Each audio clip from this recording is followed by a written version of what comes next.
BB9 Telugu media YouTube ఛానల్స్లో మీ వ్యాపార ప్రకటనల కోసం ఈ నంబర్కి కాల్ చేయండి. మున్సిపల్ కార్మికుల పట్ల ప్రభుత్వ నిర్లక్ష్య వైఖరి పరిష్కరించాలి. మున్సిపల్ కార్మికుల సమస్యలను వెంటనే పోరాడదాం. మున్సిపల్ కార్మికులను పర్మనెంట్ చేసేంత వరకు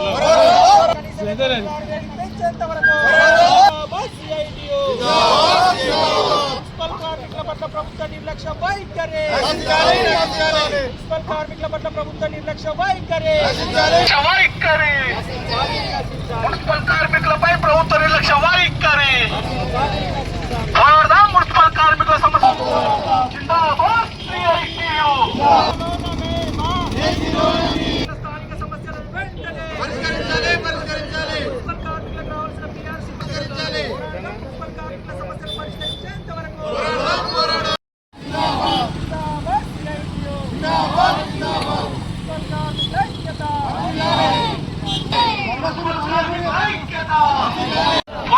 మున్సిపల్ కార్మికుల సమస్యలు పరిష్కరించేంత వరకు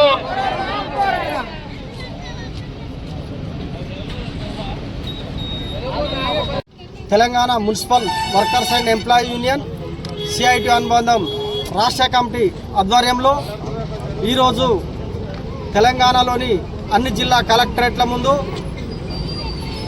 ధర్నా కార్యక్రమం పెట్టడం జరిగింది. అందులో భాగంగానే ఈరోజు రాజన్న సిరిసిల్ల జిల్లా కలెక్టరేట్ ముందు యూనియన్ పక్షాన ధర్నా చేయడం జరుగుతుంది. మరి ముఖ్యంగా మున్సిపల్ కార్మికుల ప్రధానమైన డిమాండు కనీస వేతనం 26,000 రూపాయలు కావాలి. మున్సిపల్ కార్మికులందరినీ పర్మనెంట్ చేయాలి. మరి గతంలో సుప్రీంకోర్టు తీర్పు ఇచ్చింది, సమాన పనికి సమాన వేతనం అనేది. మరి దాన్ని అమలు చేయకుండా మున్సిపల్ కార్మికులందరితో వెట్టి చాకరీ చేయించుకుంటున్నది. మరి గత ప్రభుత్వం కూడా మున్సిపల్ కార్మికులకు మున్సిపల్ కార్మికులు దేవుళ్ళు అని వాళ్ళ కేసీఆర్ దేవుళ్ళు అని చెప్పి కనీసం ₹1 కూడా కనీసం కార్మికులకు పెంచకుండా, మరి దేవుళ్ళు అంటేనే సరిపోదు, కార్మికులకు కనీస వేతనాలు అమలు చేసి మరి వాళ్ళకు పర్మనెంట్ చేస్తే వాళ్ళు కడుపు నిండా తింటారు అనేది మరి కేసీఆర్ ప్రభుత్వం పట్టించుకోలేదు. మరి ఇప్పుడు వచ్చిన కాంగ్రెస్ ప్రభుత్వం అయినా వెంటనే పట్టించుకొని మున్సిపల్ కార్మికుల సమస్యలు పరిష్కరించాలి.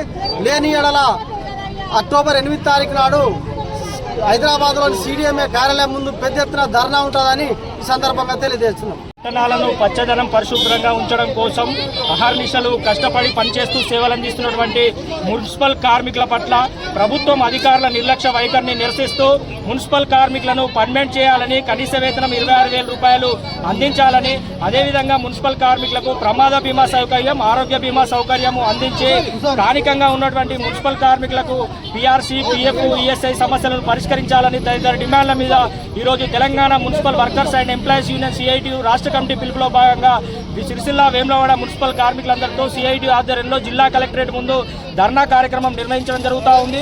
ప్రధానంగా చూసుకున్నట్లయితే రాష్ట్ర వ్యాప్తంగా ఉన్నటువంటి మున్సిపల్లో దాదాపు 60,000 మంది మున్సిపల్ కార్మికులు అనేక సంవత్సరాలుగా మరి పనిచేస్తూ సేవలు అందిస్తున్నా కూడా వారిని పర్మనెంట్ చేయకుండా, కనీస వేతనాలు అమలు చేయకుండా మున్సిపల్ కార్మికులను శ్రమ దోపిడీ చేస్తున్నటువంటి పరిస్థితి మనం చూస్తూ ఉన్నాము. మరి మున్సిపల్ కార్మికులకు సంబంధించినటువంటి అనేక సమస్యలు పెండింగ్లో ఉన్నాయి. మన రాజన్న సిరిసిల్ల జిల్లాలో చూసుకున్నట్లయితే సిరిసిల్ల మున్సిపాలిటీ స్వచ్ఛ సర్వేక్షణలో కావచ్చు, జాతీయ స్థాయిలో ఉత్తమ అవార్డులు వచ్చాయంటే ఈ మున్సిపల్ కార్మికుల శ్రమ ఫలితంగానే వచ్చింది.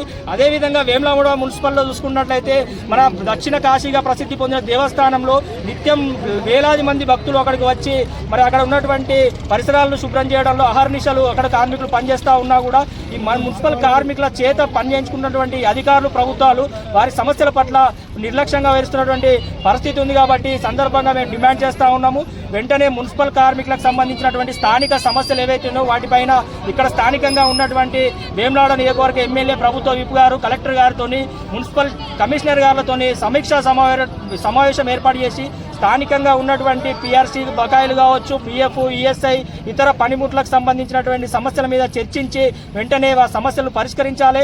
అదేవిధంగా మరి రాష్ట్రంలో చూసుకున్నటువంటి మున్సిపల్ శాఖ సంబంధించి ముఖ్యమంత్రి గారే శాఖను చూస్తున్నారు కాబట్టి, అయ్యా ముఖ్యమంత్రి గారు మరి మీరే ఈ శాఖకు మంత్రిగా ఉన్నారు కాబట్టి మా మున్సిపల్ కార్మికుల బాధలను ఇప్పటికైనా అర్థం చేసుకొని మేము ఇప్పటికే 10 నెలల పాటు ఎదురు చూడడం జరిగింది. ఇప్పటికైనా మా 10 నెలల కాలం అవుతుంది కాబట్టి ముఖ్యమంత్రి గారు వెంటనే మున్సిపల్ కార్మికులను పర్మనెంట్ చేసి కనీస వేతనాలు అందించి మరి ప్రమాద బీమా సౌకర్యాలు కల్పించాలని చెప్పి ఈ సందర్భంగా డిమాండ్ చేస్తా ఉన్నాం. ఇప్పటికైనా సమస్యలు పరిష్కరించకుంటే కనుక మేము అక్టోబర్ 8వ తేదీన రాష్ట్ర వ్యాప్తంగా ఉన్నటువంటి మున్సిపల్ కార్మికులందరితో కూడా చలో హైదరాబాద్ CDMA ఆఫీస్ ముట్టడి కార్యక్రమాన్ని చేపట్టడం జరుగుతూ ఉంది. అయినా కూడా ప్రభుత్వం స్పందించకుంటే రాబోయే రోజుల్లో మున్సిపల్ కార్మికులందరం కూడా పన్నులు బంద్ చేసి నిరవధిక సమ్మెకు వెళ్ళడానికి కూడా సిద్ధంగా ఉన్నామని చెప్పి సందర్భంగా మేము తెలియజేస్తా ఉన్నాం.